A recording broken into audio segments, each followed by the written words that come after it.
থাকে তাদেরকে দ্রুত গতিতে অনুসরণ করে তাদের দেশে পাড়ি দিতে হবে। যদি মোদীর দেশে না পাড়ি দেওয়া হয় তাহলে এই দেশের সন্ত্রাসের জন্য তারা মূল ভূমিকা পালন করবে। এই দেশের মানুষকে সুখে শান্তিতে কখনো থাকতে দিবে না।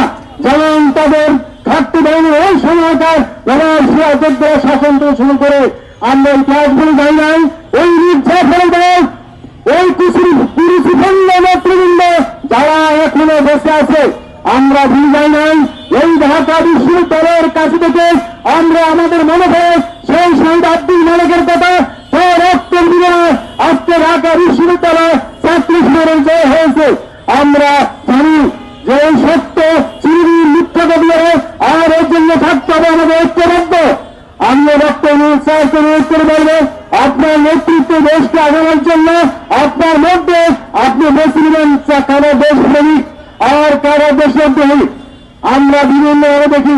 এ পর্যন্ত ইসলামী শক্তিগুলোর মধ্যে যে দেশপ্রেম দেওয়া হয়েছে সেটি অন্য কোথাও পাওয়া যায় না।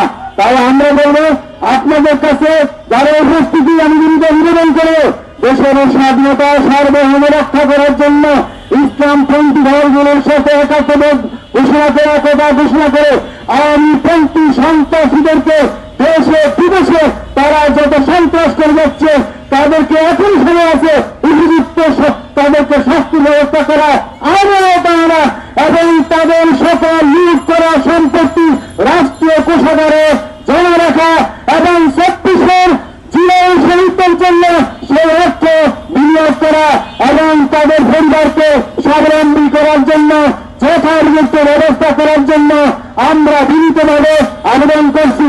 আর বিনীত আবেদন যদি আমাদের কবুল না হয়, গ্রহণ না করা, তাহলে আমরা হাতটাকে মুষ্টিবদ্ধ করবো। কারণ অধিকার আদায় করতে হলে তার সঙ্গে একসাথ করতে হয়। আল্লাহ পাক আমাদের দেশে তৌফিক দান করুক। তৌফিক ইল্লা বিল্লাহ। আসসালামু আলাইকুম ওয়া রাহমাতুল্লাহ।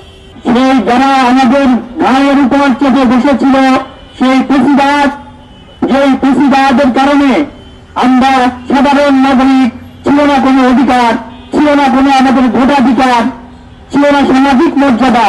কেউ যদি ঘরে বসে তার আত্মীয় স্বজনের সাথে কথা বলতো তখন তাদেরকে ধরে নিয়ে গিয়ে বলা হতো গোপন মিটিং করছে।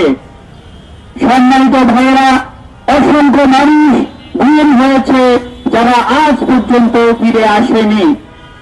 সেই পেশিবাদের হাতে যে দেশটা নিয়ন্ত্রিত ছিল দীর্ঘ 17 বছর, কিন্তু বিগত জুলাইয়ের আন্দোলনে এদেশের দল মত নির্বিশেষে রাজনৈতিক অরাজনৈতিক সামাজিক আলেম ওলামা ধর্ম বর্ণ নির্বিশেষে সকল মানুষের ঐক্যবদ্ধ প্রাণান্তকর লড়াইয়ের মাধ্যমে 24শে জুলাই সেই জুলাইয়ের মাধ্যমে বাংলাদেশ দ্বিতীয়বার স্বাধীন হয়েছে।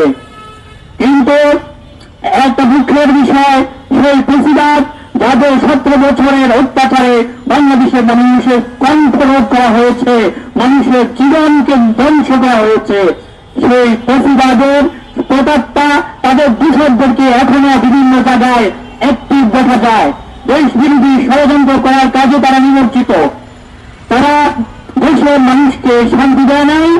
দেশের মানুষের আন্দোলনের পরে তারা দেশ থেকে বিতাড়িত হয়ে সেই ষড়যন্ত্রকারী দেশে বসে বসে বাংলাদেশের 18 কোটি মানুষের বিরুদ্ধে একদিনে যে ষড়যন্ত্র তাদের থেমে নাই।